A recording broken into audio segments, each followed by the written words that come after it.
Will AI take our jobs in 2030? Let's find out.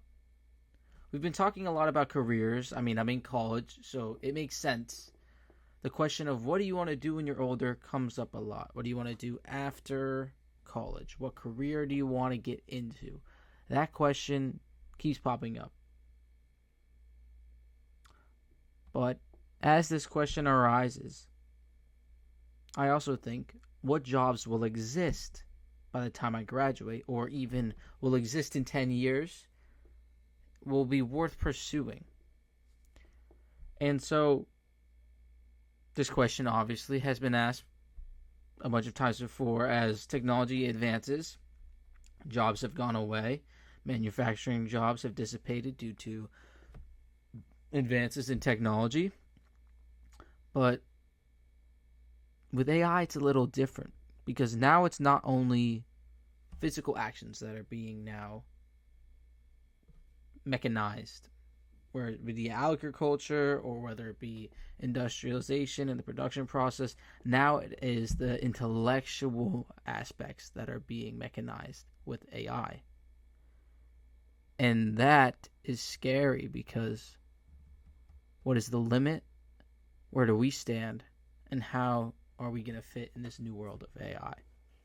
And so, as someone who is a young person in this world and is concerned about this, I wanted to do some research. I was curious because it is something that in the back of my mind exists. What jobs are worth pursuing, or what jobs are going to be taken over by AI that AI can do now? Because if I'm being honest, a lot of the kids in college right now are using AI. And so we're already letting it do work that we would have done prior to its existence. And so how much is that line going to keep shifting, and how little space are we going to have that is going to be the work that we actually do? Where are we going to stand? When do we just stop and draw the line? Because we still need jobs. We still need people working. We still need people functioning as human beings.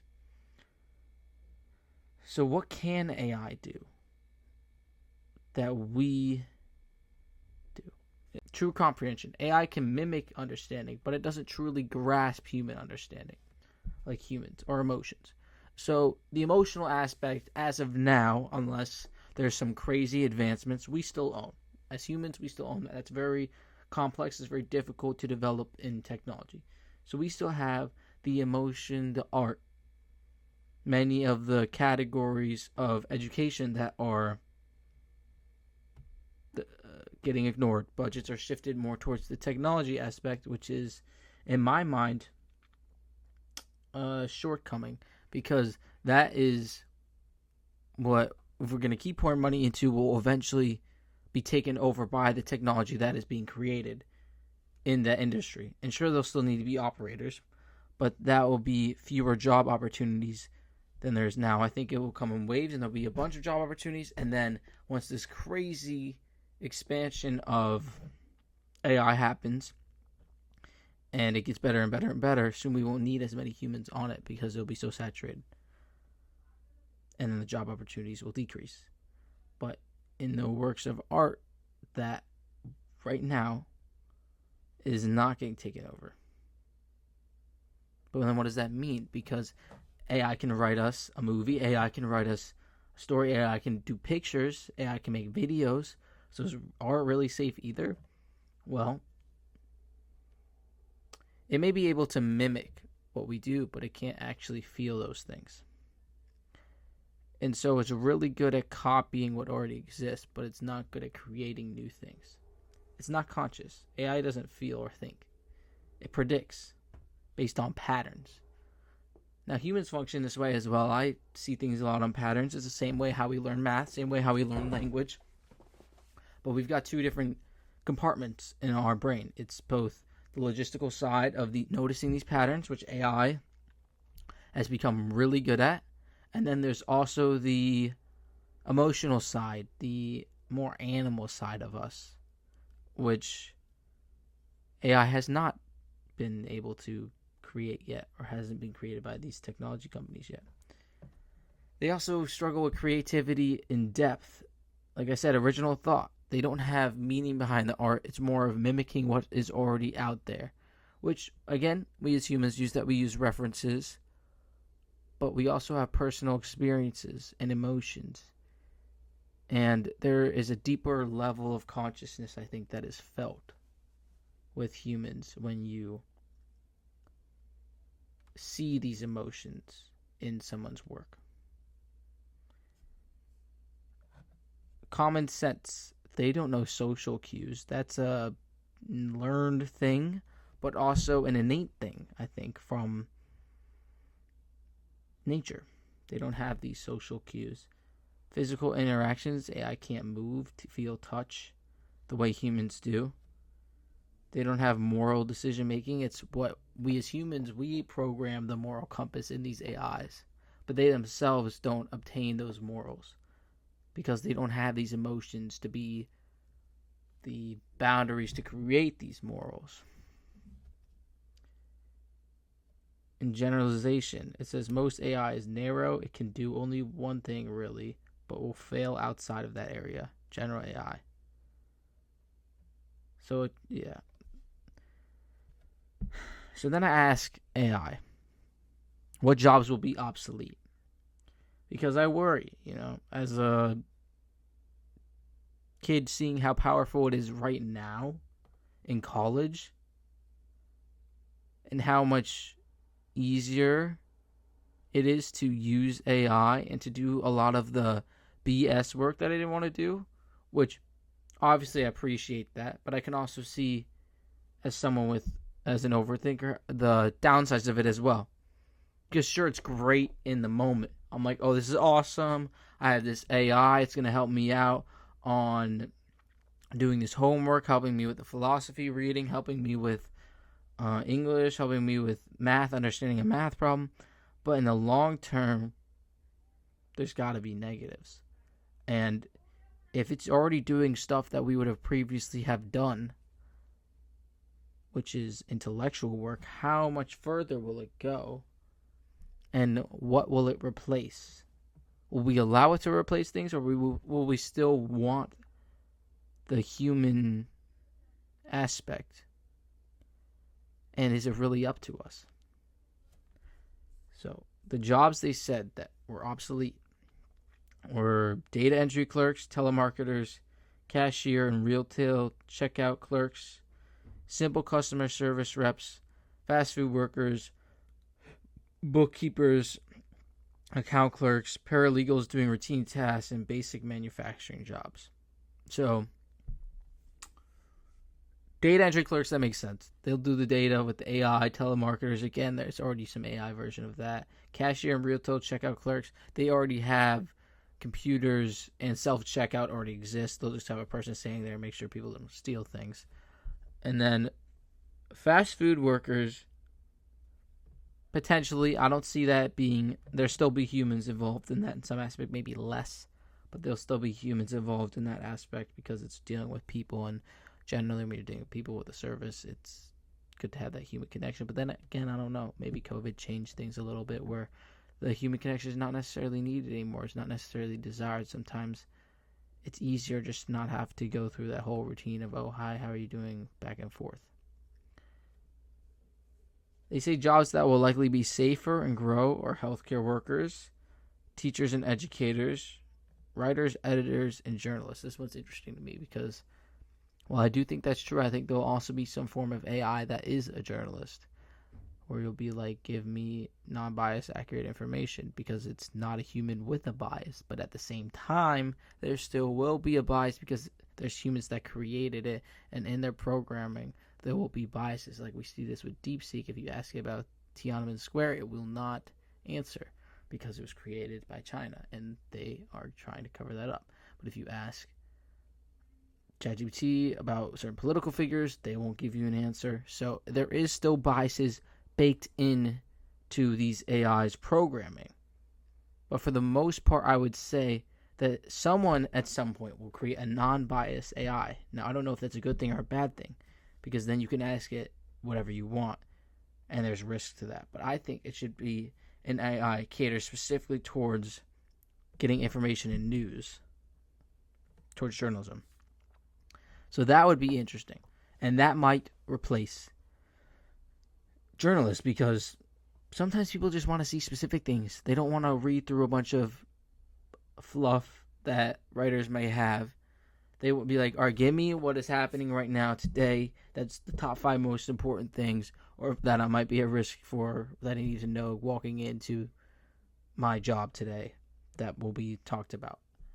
And they'll give you like bullet points rather than reading through a bunch of news stories and sifting through it yourself. The AI will do it in a matter of seconds.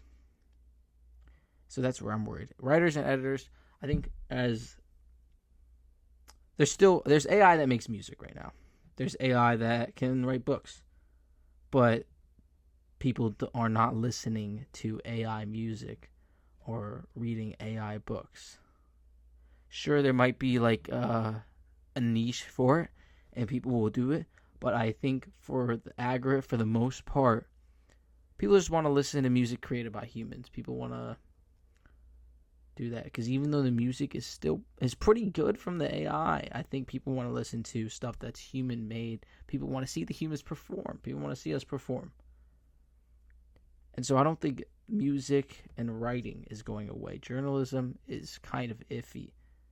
The morals of journalism needs to be reinforced by humans, because we're the ones with the moral compass. But I don't know about job opportunities there. I think that's still uncertainty.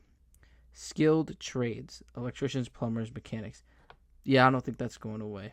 Creative professionals, designers, marketers, branding experts, software engineers, and AI developers. Yeah, that's definitely not going away. AI developers. That's what's creating this whole new wave. Managers and strategic decision makers, social workers, counselors, and psychologists. Those are very human jobs. Social workers, counselors, and psychologists. You need the emotional human aspect, not AI. Creative professionals. So this is what I was debating with parents versus what the kids want to do, right? I think a lot of parents, especially for business, are, oh, you should do accounting, you should do finance. And in my head, I'm more of a creative guy and I wanted to do marketing. But that's not as, I guess, certain for making money. Like finance is straight up dealing with money. Same thing with accounting. Accountants are always needed. They're low in staff right now. They really need accountants. Finance, they make a lot of money. Marketing is more the creative aspect, and it's harder to put price tags to creativity. And so certain parents worry about this. And I think my mom might worry about it a little bit. And in my head, I think this is more foolproof than a job that's dealt with numbers and math, because that can easily be done by AI significantly faster than mine job can. My job's more creative, more emotional, more human. And so it's harder to replicate that as an AI who doesn't have those emotions. So in some cases, I think creative jobs are more secure, and in other cases, I still know that for the aggregate, for the most part, it's less stable, and it has been less stable for years and years and years.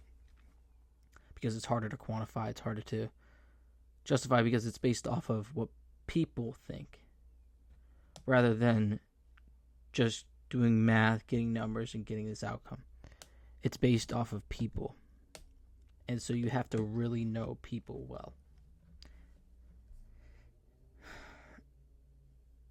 So this idea of AI and what you want to do when you're older,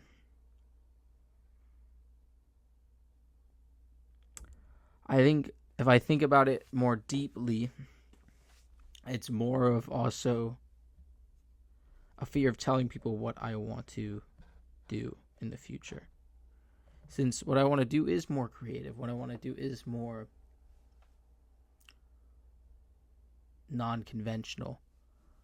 People tend to have certain adverse reactions to that, and their reactions put a dimmer on the things that I want to do, if that makes sense. Someone likes, okay, so you share something that you have always loved doing, right? And if you receive negative feedback or a negative reaction, it can hurt.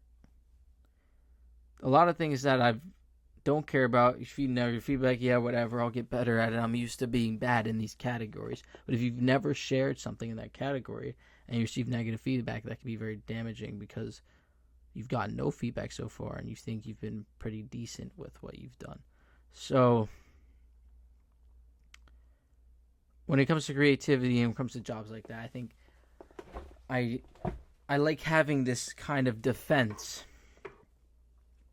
towards the things I'm interested in as a way to combat it, because I've had these opinions that people have that, oh, that's not a safe job, because I'm like, well, who knows?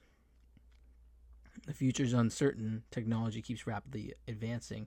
The only things that are certain right now in my head are the creative jobs. And I'm like, am I the only one who sees this? Am I the one who sees that creative jobs are the only ones that will be pretty secure for a while? Because these other jobs with technology, with math, can be done by AI. They don't require this emotional, social understanding of humans that AI so far cannot replicate or produce. They can mimic, they can try.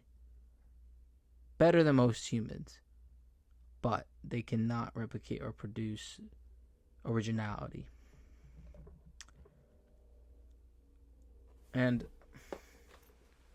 I think the pressure to get a job, to make your parents proud, to all of these things are top of mind for a lot of kids in our generation, especially with,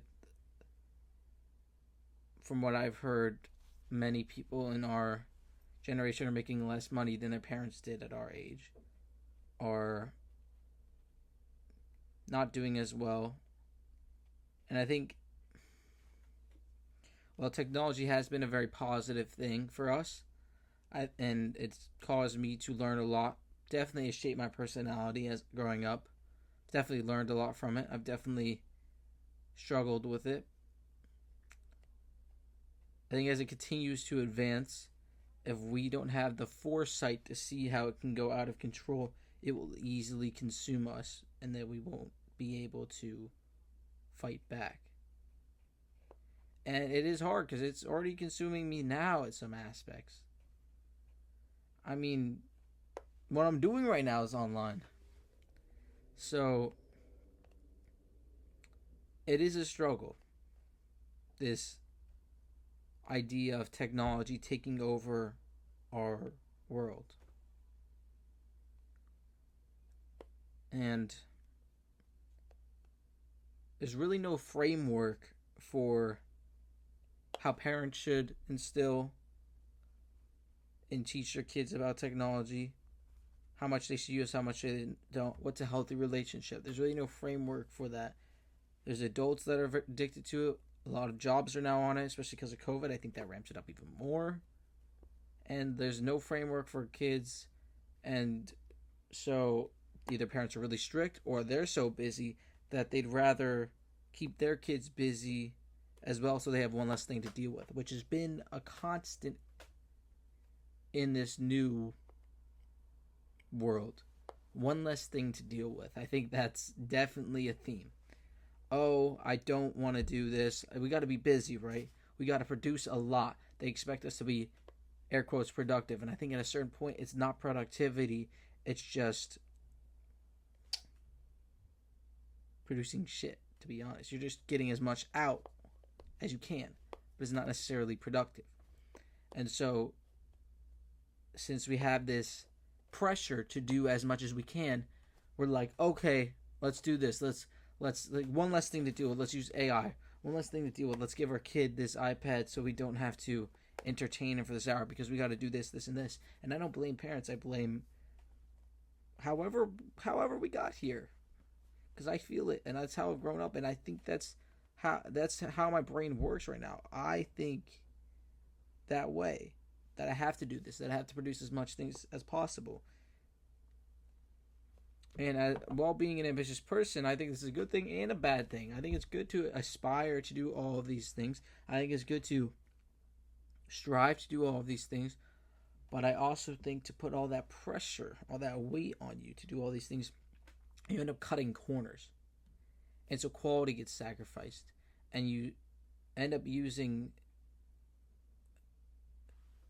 vices or people that causes you to miss the lessons you were supposed to learn along the way. And one of my professors opened my eyes to this. Do the work you don't want to do. Struggle through it. Because on the other side, you'll learn. Like, that's the whole point in college. You're supposed to hate it and love it at the same time. That's what he said. And I thought that was a very interesting way of seeing it. Because everything's going to be hard. Whatever you do, something's going to be hard. It's going to be hard. It's not going to be easy. Stop looking to make stuff easy. Because you can only go so far before you hit a wall. And you're going to have to figure out a way to get out of that situation. And if you haven't learned how to deal with hard things, and you've gotten away with doing all these shortcuts, then it's going to be even harder. So it's better to start now doing hard things. And maybe that's the framework. Maybe that's what we got to do. We've got to teach kids to do hard things. And so if they want, technology can be a reward, but it can also be a punishment. And I think it should be treated the same way. Sweets should be treated the same way a treat should be treated. And we should say, okay, here's what technology is. Here's all the things that are out there in the world. Here's what you should do. And just teach it from an early age. I think it's similar to like when parents feed their kids healthy food from an early age. They just have this inclination to want to be healthy, to not want to eat McDonald's, to not want to eat junk food. And I think it's the same thing with technology, teaching them, here are the apps you want to be on. Here's what you're going to learn. Here's where you're going to grow. Here's where you're not going to grow. This is what you don't want. And we're going to make sure you don't do it. We're going to make this a habit. So when you do go on these apps, and when you're an adult and you do go on these apps, you maybe try these things that your parents said not to try out. And then you realize, oh, this is why my parents said not to do this, because it's bad for me. And you get off. I like what Jim Carrey said. And I may be quoting this wrong, but I think I remember this correctly. He said, "What I learned from my father, the least of which, you can fail at what you don't want to do, so you might as well try doing what you love." And I think hearing his commencement speech has meant so much to me. Because, I don't know, I think that line, the way he phrased it, proved to me that I was right doing what I want to do. Because so many things can make me doubt myself along the way and be like, oh, I know this is not the conventional path. I know this is not what I'm supposed to be doing, so maybe I'm wrong. If everybody's doing this, then I'm probably wrong, right? I'm probably going to fail. They're probably right. I'm probably going to fail. It probably wasn't worth it. It's probably going to be a waste of time. They're probably right. They all are probably right. But then hearing him, someone who was very successful, say his father failed, and he saw his father fail. And yet, he learned from that. Conventional path also might not be as perfect as they're making it seem. You can fail in that too. So why don't you fail in something you enjoy failing in? And that is, like, why is that so complicated for the rest of the world to understand? Like, to me, that seems so clear cut. When I heard that, I was like, oh my God, he's so right. And then yet, everybody is so busy chasing another game that's not theirs. So many people, the majority are. And why are there so few that get it right? I don't understand it. Maybe I wasn't meant to understand it. All I know is I know what I like doing, and I know what I'm good at, and I'm going to continue to develop those skills while I'm here in college. And by the time, I'm going to keep taking risks, I'm going to keep making mistakes. And hopefully by the time I graduate, I will have some form of success. If not, cool. I'm still hella young, and I'll grind my butt off, and now I have a degree. But for now, thanks for listening. Thanks for watching. Thanks for subscribing. Hopefully, if you like this, if you've watched all the way to the end, you might as well subscribe at this point. And I will see you next Sunday for another podcast episode. Thank you for all the comments I've gotten recently. They've really helped me motivate me to continue recording, inspire me to keep thinking, keep elevating my mindset. I need to get back into reading books and learning more. I've been on an interesting wave past couple months, but I want to get back into a hardworking version of myself. So, thank you guys.